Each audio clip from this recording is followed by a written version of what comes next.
Radio physics by Mansi Bhardwaj. Previous lecture में हमने क्या किया था, relation between atomic density and mass density, और जो रिलेशन आया था उस पे बेस्ड न्यूमेरिकल किए थे। आज के लेक्चर में हम क्या करेंगे, एक डिटेल्ड क्रिस्टल सिस्टम करेंगे। जैसे क्या होगा, जैसे हम सिंपल क्यूबिक लेकर चलेंगे सबसे पहले, फिर एफसीसी, बीसीसी, डायमंड, एचसीपी सबके बारे में डिटेल बताएंगे। डिटेल मतलब क्या होगा, सबसे पहले हम डिस्कस करेंगे इनमें number of atoms. Number of atoms मतलब सिंपल क्यूबिक के अंदर कितने नंबर ऑफ एटम प्रेजेंट होते हैं इन ए यूनिट सेल। एक यूनिट सेल के अंदर कितने नंबर ऑफ एटम प्रेजेंट होते हैं। तो सबसे पहले हम सिंपल क्यूबिक लेकर चलेंगे, उनमें सबसे पहला जो पॉइंट हम देखेंगे उसमें नंबर ऑफ एटम कितने होंगे सिंपल क्यूबिक के अंदर।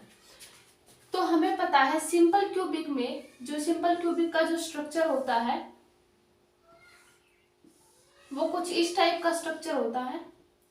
अब सिंपल क्यूबिक में जो एटम होते हैं वो किस में होते हैं, सिर्फ कॉर्नर पे प्रेजेंट होते हैं, और ये परमिटिव होता है, मतलब इसके सेंटर में कोई भी पॉइंट प्रेजेंट नहीं होता, इसमें एक सिंगल लैटिस पॉइंट होता है। ठीक है, तो यानी हमारे पास सिर्फ एटम कहाँ पे प्रेजेंट होंगे, कॉर्नर पे। तो ये कॉर्नर पे प्रेजेंट होंगे 8 एटम्स। ठीक है, अब हमें सबसे पहले इसमें क्या निकालनी है, नंबर ऑफ एटम प्रेजेंट कितने हैं सिंपल क्यूबिक के अंदर। अब ये है, अब हमें पता है इसके 8 कॉर्नर हैं, 8 तो कॉर्नर हो गए। अब हर एक कॉर्नर पे क्या होगा, इसका 1/8 पार्ट ऑक्यूपाई कर रहा है ये, तो 1/8 इंटू 8, तो हमारे पास कितना आ जाएगा 1। यानी इसमें कितने नंबर ऑफ एटम प्रेजेंट होंगे सिंपल क्यूबिक के अंदर, दैट इज 1, क्योंकि 8 हमारे पास क्या थे, कॉर्नर थे, और 1/8 हमारा क्या है, ये ऑक्यूपाई कर रहा है हर एक स्पेस पे। अगर इस एटम की बात करें तो ये भी 1/8 होगा, इसकी बात करें ये भी 1/8 होगा, ये भी 1/8 होगा, हर एक क्या होंगे 1/8, और 8 हमारे पास कॉर्नर है, तो इसमें कितने नंबर ऑफ एटम प्रेजेंट होंगे, दैट इज 1। ठीक है, उसके बाद सेकंड पॉइंट मानकर चलेंगे nearest neighbour distance. Nearest neighbour distance, nearest neighbour distance कैसे कंसीडर करेंगे, पहले हम इस क्यूब का क्या मानते हैं, फेस मान लेते हैं। शुरू में इस क्यूब का ये वाला फेस मान लिया 1 2 3 4।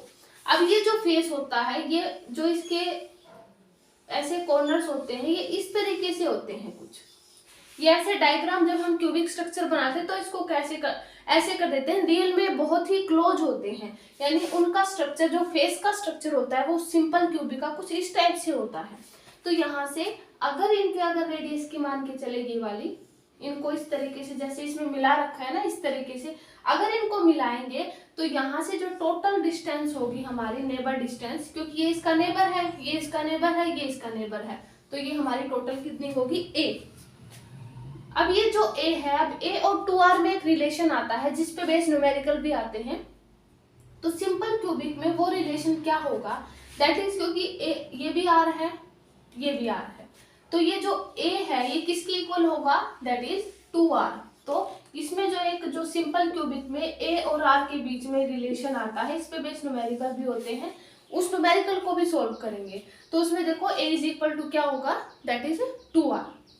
ठीक है, तो सिंपल क्यूबिक में हमारे पास ये रिलेशन होगा, और जो नियरेस्ट नेबर डिस्टेंस आ गई वो हमारी क्या आ गई सिंपल क्यूबिक में, दैट इज a।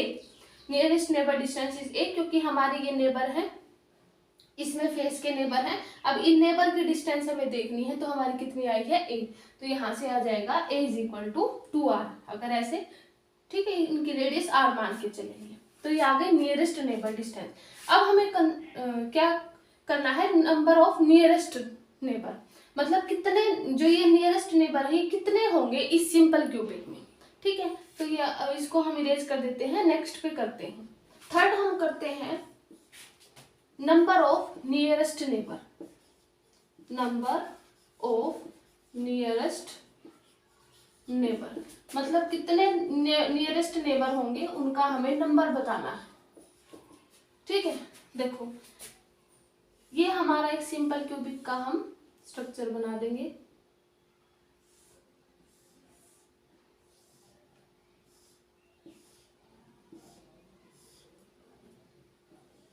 ठीक है, ये हो गया, ये हमारे 8 कॉर्नर्स होंगे, अब सेंटर में कोई प्रेजेंट नहीं होगा because it is a primitive unit cell. ठीक है, देखो इसमें क्या होगा, ये क्या है 1/8 पार्ट, ये होगा इसका जो सिंपल मेथड है, ये क्या नंबर ऑफ नियरेस्ट नेबर निकालने का, ये 1/8 होता है, ये 1/4 आता है। यानी जब हम रियल में सिंपल क्यूबिक का स्ट्रक्चर देखेंगे ना, तो अगर इस वाले, क्योंकि हमने देखा था कि 4 फेस आगे आ रहे थे, मतलब जब हम उनको मिलाते हैं तो जो फेस होते हैं वो 4 फेस आगे आएंगे, वैसे ही 4 फेस पीछे होंगे, एक एटम ऊपर होगा एक नीचे होगा। इस टाइप से अगर हम इसका जो रियल में डायग्राम देखेंगे ना, तो इसमें तो 1/8 होंगे, फिर इसमें जो ये वाला एटम है ये 1/4 क्या होगा, फोर्थ जो बॉक्सेज होंगे उसमें फोर्थ बॉक्सेज में कंट्रीब्यूट करेगा, फिर ये आएगा 1/2, ये बना जाएगा,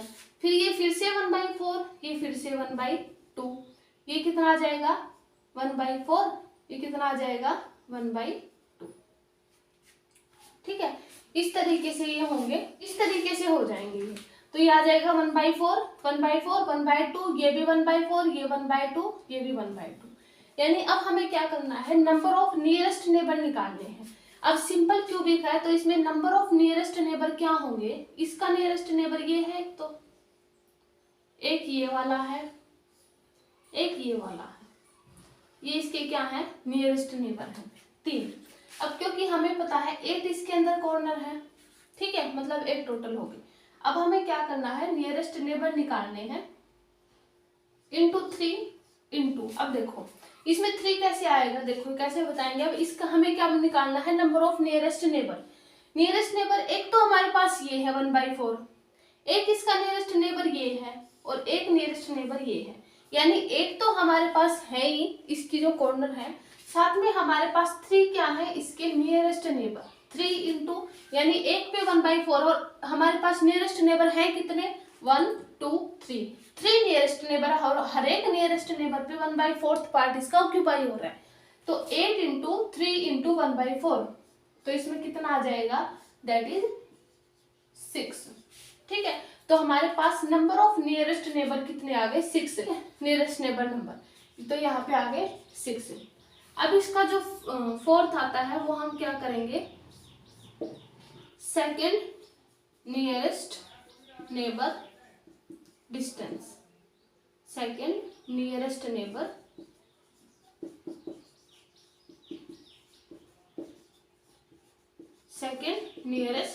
distance, second nearest neighbour distance निकालनी है।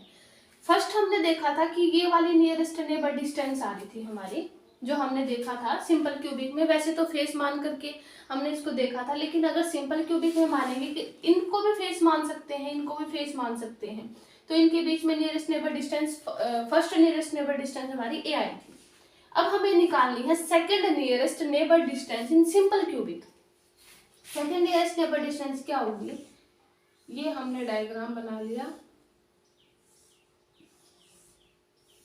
ठीक है, 8 हमारे पास एटम प्रेजेंट होंगे कॉर्नर पे,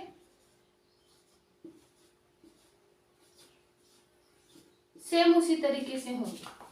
कैसे, हमारा फर्स्ट नियरेस्ट नेबर डिस्टेंस ये आया था 1/8 हमारे पास कॉर्नर थे, 1/8, इस पे 1/2 था, इस पे 1/4 था, ये भी 1/2 था, ये 1/4 था और ये 1/2 था। अब हमें निकालनी है सेकंड नियरेस्ट नेबर डिस्टेंस। ये हमारी फर्स्ट नियरेस्ट नेबर डिस्टेंस जिसमें हमने इसको ए माना था। अब सेकंड नियरेस्ट नेबर इसका ये होगा, ठीक है। अब अगर मान के चले, हमने जो शुरू में देखा था कि जो सिंपल क्यूबिक में उसकी हर एक साइड की लेंथ जो है, यानी नियरेस्ट नेबर डिस्टेंस की लेंथ ए आई थी हमारी, यानी हर एक साइड की ए ही होगी, यहाँ पे किसी को भी मान के चल सकते हैं, ठीक है। ए होगी तो क्या होगा, हमें ये वाली निकालनी है, तो क्या होगा देखो, अगर हम इस वाले एंगल को, इस वाले, ये हमारा सेकंड नियरेस्ट नेबर डिस्टेंस होगा, अगर इसको हम आर मान ले, ये ए है, ये वाली साइड भी तो ए होगी, ये वाली ए होगी, यानी ये आर हो गया, है ना। इस आर को हमें निकालने के लिए क्या करना पड़ेगा, R square is equal to ये इस साइड का स्क्वायर प्लस इस साइड का स्क्वायर, यानी A square plus A square, यानी R square is equal to that is 2a square, और r इज इक्वल टू हमारे पास कितना आ जाएगा, that is √2a। Second nearest neighbour distance हो गई, वो हमारी किसके इक्वल आ गई, दैट इज √2a। वो आई कैसे है, क्योंकि इसकी सेकंड नियरेस्ट नेबर डिस्टेंस हमारी ये होगी, क्योंकि इसका सेकंड नियरेस्ट क्या है पॉइंट, ये वाला है, ये हमारा फर्स्ट नियरेस्ट नेबर पॉइंट था, ये सेकंड नियरेस्ट नेबर पॉइंट होगा। यहाँ से हमने मान लिया ये r है, क्योंकि हम इसको कैलकुलेट कर रहे हैं, तो r is equal to R square, क्योंकि अगर हम पाइथागोरस थ्योरम का यूज करेंगे तो R square is equal to a square, हमें पता है हाइपोटेन्यूज का square is equal to base square plus perpendicular square, है ना, हाइपोटेन्यूज का स्क्वायर होता है ना, तो ये आ जाएगा। अब देखो यहाँ से क्या आ जाएगा, यहाँ से ये हो जाएगा R square is equal to 2a square, तो R is equal to √2a। तो यहाँ से जो सेकंड नियरेस्ट नेबर डिस्टेंस आ गई वो हमारी दैट इज √2a आ गई, ठीक है। तो ये हमारी हो जाएगी सेकंड नियरेस्ट नेबर डिस्टेंस। अब इसी में हमें कैलकुलेट करना है कि कितने नंबर ऑफ नियरेस्ट नेबर होंगे, सेकंड नियरेस्ट नेबर कितने होंगे, नंबर्स कितने होंगे, वो हमें कैलकुलेट करना है। तो इसको हम रिमूव कर देते हैं, तो वहां से हम निकालेंगे कितने number of second nearest neighbour होंगे, तो इसको रिमूव कर देते हैं। देखो अब हम बनाते हैं इसका डायग्राम, जिससे में हमें क्या निकालना है, number of second nearest neighbour.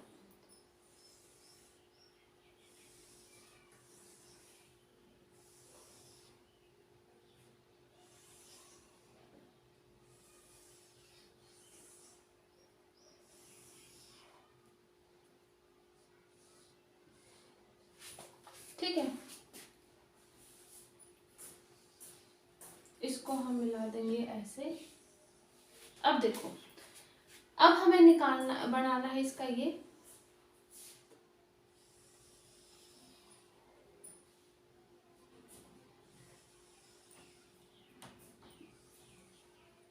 ठीक है।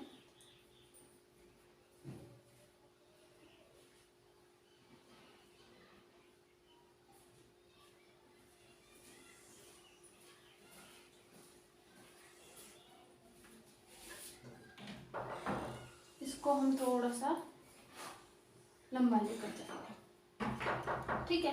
अब हम क्या करते हैं, इनके सेंटर पॉइंट को मिला देते हैं। जैसे इसका सेंटर ये होगा, इसका सेंटर ये होगा, इन सेंटर पॉइंट को मिला देते हैं।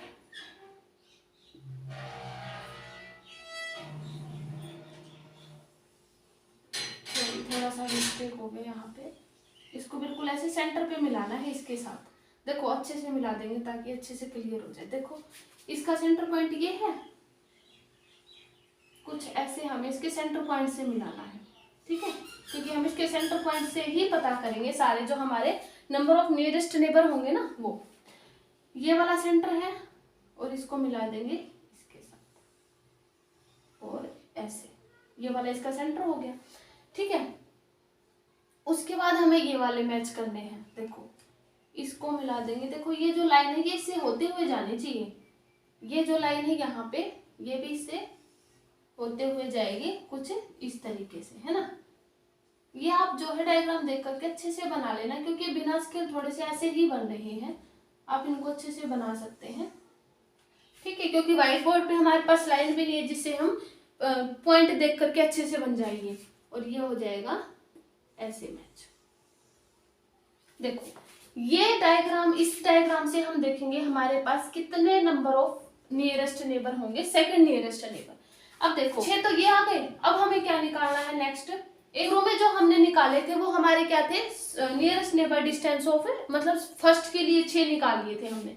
उसके बाद हम सेकंड नियरेस्ट नेबर निकालेंगे। सेकंड नियरेस्ट नेबर हमारा क्या आया था, नेबर 1 2 3 4, ये वाले जो थे 1 सेंटर वाले, 2 3 4 5 6, ये हमारे क्या थे, फर्स्ट नियरेस्ट नेबर डिस्टेंस। अब हम निकाले सेकंड नियरेस्ट नेबर डिस्टेंस, तो सेकंड के लिए 1 2, क्योंकि फर्स्ट तो ये हो गया, अब सेकंड इसका नियरेस्ट नेबर यही तो होगा, 1 2 3 4 5 6 7 8। अब देखो ये होगा 9th, ठीक है, सॉरी सेंटर से होगा ना, इससे थोड़ी कैलकुलेट करेंगे हम, ये सेंटर से होगा ना, सॉरी मिस्टेक होगी ना थोड़ी सी, यहाँ से सेंटर से कैलकुलेट करेंगे इसको। तो ये वाला हो गया, ये वाला, ठीक है। फिर यहाँ से ये वाला हो जाएगा, कितने हो गए थे हमारे, 8 हो गए थे, 9 10, ठीक है। फिर उसके बाद ये होगा यहाँ पे 11 और ये होगा यहाँ पे 12। तो कितने नंबर ऑफ नियरेस्ट नेबर आए हमारे, जो शुरू में हमने कैलकुलेट किए थे फर्स्ट नियरेस्ट नेबर थे। एक तो ये वाला जो हमने 6 निकाले थे ना, वैसे फेस दिखा करके किए थे, 1 2 जैसे हमने कैलकुलेट किए थे ना, कैलकुलेशन से किए थे, इसको कैलकुलेशन से भी बताएंगे। पहले देखो 1 2 3 4 5 6, ये हमारे फर्स्ट नियरेस्ट नेबर 6 थे। उसके बाद हमें निकालने second nearest neighbour, second nearest neighbour हमारे होते हैं 12। ये फॉर्मूले से भी कैलकुलेट करेंगे, वैसे डायग्राम में भी देखो 1 2 3 4 5 6 7 8, ये वाला 9 10 11 12। तो हमारे पास सेकंड नियरेस्ट नेबर डिस्टेंस कितने आ गए, दैट इज 12। अब इसको फॉर्मूले से देखो,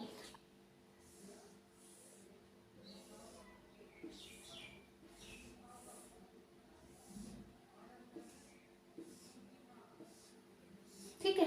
ये 1/8 होगा, ये 1/4 है, ये 1/2 है, ठीक है।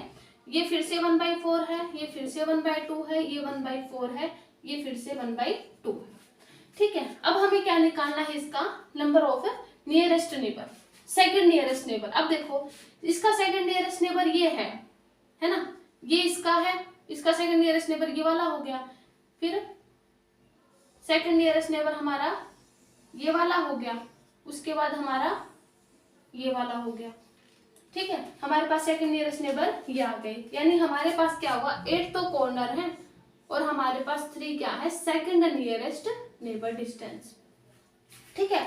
तो अब देखो क्या होगा, ये 1/2 क्योंकि सेकंड नियरेस्ट नेबर है, 1 फर्स्ट नियरेस्ट नेबर डिस्टेंस के लिए हमने निकाल लिया था, ये वाला था, ये वाला था और ये वाला। अब सेकंड नियरेस्ट नेबर डिस्टेंस के लिए एक ये वाला पॉइंट होगा, एक ये वाला होगा और एक ये वाला होगा। तो 3 हमारे पास क्या है, 1/2 पार्ट, तो क्या हो जाएगा, that is 12 nearest neighbour distance. तो इस तरीके से हम इसको फॉर्मूले से भी कैलकुलेट कर सकते हैं, और अगर 3D डायग्राम में कैलकुलेट करना हो तो हम ऐसे कैलकुलेट कर सकते हैं। आप कंफ्यूज ना हो कि ये बीच वाले क्या हैं, ये बीच वाले वो हैं जो हमने सिंपल जो number of first nearest neighbour निकाले थे वो है ये, क्योंकि हमें फर्स्ट नियरेस्ट नेबर डिस्टेंस निकालनी है। तो यहाँ से इनकी फर्स्ट नियरेस्ट नेबर डिस्टेंस 6 ही होगी, एक ये वाली, एक ये वाली, फिर एक के सेंटर में, इसके सेंटर में, इसके सेंटर में, इसके सेंटर में 6 नियरेस्ट नेबर डिस्टेंस होगी हमारी फर्स्ट। उसके बाद ये जो 12 निकाले हैं ये हमारे सेकंड नियरेस्ट नेबर डिस्टेंस होगी, ठीक है। तो इस तरीके से ये हमारा आ जाएगा सिंपल क्यूबिक के अंदर सेकंड नियरेस्ट नेबर डिस्टेंस, ठीक है।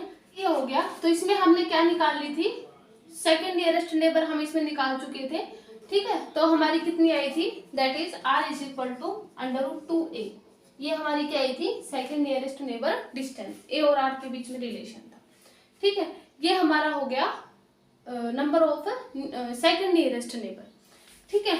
तो अब हम करते हैं उसमें कि कितने पैकिंग फ्रैक्शन होंगे, परमिटिव यूनिट सेल कितने होंगे, ठीक है। इसको हम रिमूव कर देते हैं। देखो इसमें हमें वॉल्यूम ऑफ, हमारा जो 6 आता है that is volume of unit cell. Volume of unit cell हमें पता है क्या होगा, दैट इज ए की क्यूब, क्योंकि हमें पता है क्यूब के अंदर हर एक पार्ट ए होता है, हर एक साइड ए होती है। तो अगर वॉल्यूम निकालेंगे तो हमारे पास ए की क्यूब आ जाएगी। देखो ऐसे डायग्राम से भी इसको समझ सकते हैं कि हर एक साइड अगर इसकी ए होगी तो डेफिनेटली इसकी वॉल्यूम क्या होगी, दैट इज ए क्यूब, ठीक है, क्योंकि हर एक साइड ए होगी, ठीक है। उसके बाद हमें निकालनी है volume of primitive unit cell, ठीक है। तो volume of primitive unit cell क्या होगी, volume of primitive unit cell,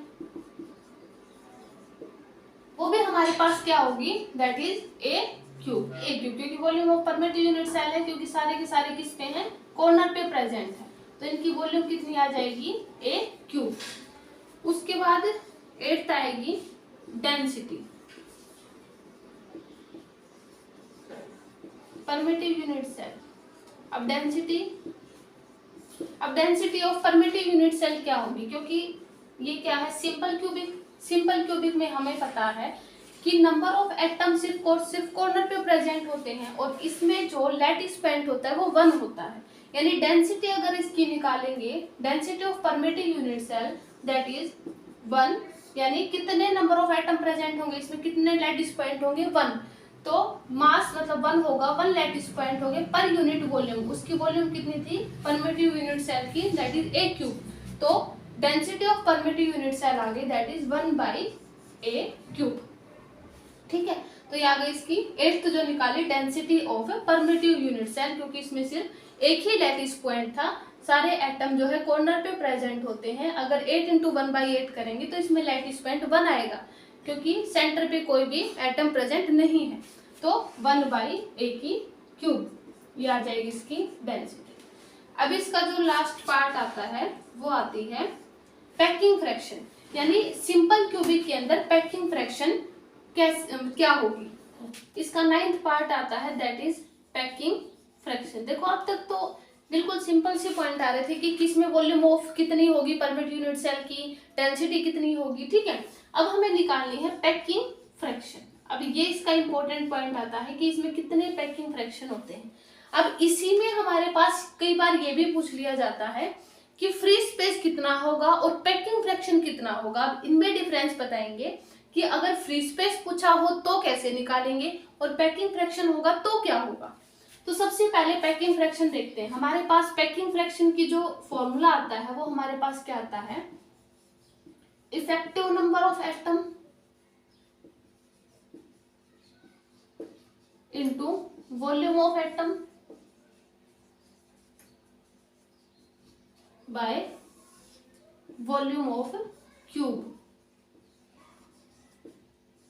जो हमने सिंपल क्यूबिक माना। जो भी हम कंसिडर करेंगे उसी को नीचे लेना है। अगर एफसीसी लेंगे तो उसकी मतलब एक ही हमें पता है बनेगा तो एक टाइप से स्फीयर ही, उस स्फीयर की वॉल्यूम ही हम यहाँ पे लेकर चलेंगे, वॉल्यूम सॉरी यहाँ पे उस स्फीयर की वॉल्यूम ही यहाँ पे लेकर चलेंगे, क्योंकि एफसीसी बीसीसी सब में क्या बनेगा, एक स्फीयर ही बनेगा।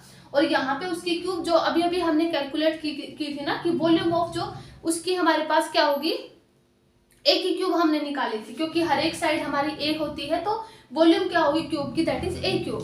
अब देखो effective number of atom into volume of atom by volume of cube क्या होगी, वॉल्यूम ऑफ एटम। अब देखो पैकिंग फ्रैक्शन का क्या होगा। अब इफेक्टिव नंबर ऑफ एटम इसमें कैसे निकालते हैं, देखो क्योंकि हमें पता है सिंपल क्यूबिक है डेफिनेटली, तो सिंपल क्यूबिक के अंदर हमारे पास लैटिस पॉइंट जो होता है वो कितना आता है, 1। सॉरी सेंटर पे तो होगा नहीं, सिर्फ किस पे होंगे, कॉर्नर पे प्रेजेंट होंगे, तो हमारे पास कितने आएंगे, 8 तो हमारे पास ये हो गया। अब इसमें इफेक्टिव नंबर ऑफ एटम मतलब इसमें लैटिस पॉइंट कितना होगा। हमने लैटिस पॉइंट क्या देखा था सिंपल क्यूबिक के अंदर, because it is a primitive unit cell, और परमिटिव यूनिट सेल के अंदर हमारे पास लैटिस पॉइंट 1 आता है। तो हमारे पास लैटिस पॉइंट कितना आ जाएगा, यहाँ पे 1 आ जाएगा इनटू, क्योंकि इफेक्टिव नंबर ऑफ एटम, इसमें इफेक्टिव नंबर ऑफ एटम कितने होंगे, 1 ही होंगे। अब उसके बाद वॉल्यूम ऑफ एटम निकालनी है, volume of atom because it is A sphere, तो 4/3 πr³। ठीक है, और वॉल्यूम ऑफ क्यूब हमें पता है अभी निकाला था, 7th या 8th पॉइंट था इसका, 8th था शायद, वो 7th था है ना, जिसमें हमने वॉल्यूम निकाली थी a³, ये आ गया। ठीक है, अब 1 × 4/3 πr³। अब a हमने निकाला था अभी रिलेशन कि हमारे पास क्या होता है, a = 2r होता है ना, क्योंकि ये हमने क्या निकाली थी, नियरेस्ट नेबर डिस्टेंस निकाली थी, वहां से a और r के बीच में रिलेशन आया था, ये a = 2r। तो यहाँ पे a की जगह हम क्या लिखेंगे, दैट इज 2r। तो 2r का क्यूब निकालेंगे है ना, तो यहाँ से इसको जब कैलकुलेट करेंगे तो कितना आ जाएगा, 4/3 πr³। ठीक है, और ये आ जाएगा 8r³। ठीक है, तो यानी जब इसको कैलकुलेट करेंगे तो ये आ जाएगा π/6, यानी हमारे पास 52.4% इसका क्या आ जाएगा, पैकिंग फ्रैक्शन। देखो ये तो जो हमने अभी कैलकुलेट किया π/6 यानी 52.4%, 52.4%, ये हमारा क्या आया, पैकिंग फ्रैक्शन आया सिंपल क्यूबिक के अंदर। अगर इसी में हमसे पूछ लिया जाए न्यूमेरिकल में बहुत बार कि इसमें फ्री स्पेस कितना होगा, तो हम क्या करेंगे, ये जो है क्योंकि हमें पता है ये निकालते हैं तो इसको 100 से करते हैं, क्योंकि पैकिंग फ्रैक्शन में × 100 भी होता है ना इस फॉर्मूले में, इंटू 100 होता है, सॉरी ये लिखना भूल गई थोड़ा सा, यहाँ पे इंटू 100 भी आएगा, है ना, क्योंकि ठीक है इंटू 100 कर लेना यहाँ पे फॉर्मूले में, तो यहाँ से पैकिंग फ्रैक्शन आ जाएगा, तभी तो परसेंटेज आएगा अगर साथ में 100 लगाएंगे। तो यहाँ से 52.4% आ गया। अब क्योंकि हमें क्या निकालना है, फ्री स्पेस, तो फ्री स्पेस अगर निकालना हो तो फ्री स्पेस में हम क्या करेंगे, 100 माइनस का 52.4, तो यह 47.6 हमारा क्या आ जाएगा परसेंटेज, फ्री स्पेस सॉरी। तो पैकिंग फ्रैक्शन हमारे पास कितना है 42.4%, और यहाँ पे ये कितना आ जाएगा, दैट इज फ्री स्पेस, तो ये आ जाएगा 47.6। आप इसको कैलकुलेट करना, थोड़ी मिस्टेक हो तो ये आ जाएगा हमारा फ्री स्पेस, ठीक है। तो यहाँ से हमने क्या निकाले, सिंपल क्यूबिक के बारे में आज हमने किया डिस्कस, क्या क्या उसमें कितने नियरेस्ट नेबर डिस्टेंस होती है, नंबर ऑफ नियरेस्ट नेबर, फिर हमारी क्या निकाली सेकंड नियरेस्ट नेबर डिस्टेंस, फिर number of second nearest neighbour. उसके बाद हमने क्या निकाला कि इसमें वॉल्यूम ऑफ क्यूब क्या होती है, volume of primitive unit cell क्या होती है। उसके बाद हमने निकाली पैकिंग फ्रैक्शन, ठीक है। तो आज के लेक्चर में जो हमने क्या किया, सिंपल क्यूबिक के बारे में डिस्कस किया। नेक्स्ट लेक्चर में हम करेंगे बीसीसी, जो हमारा क्या है सेकंड क्रिस्टल सिस्टम है। ओके, तो आज के वीडियो में इतना ही। Okay, thank you.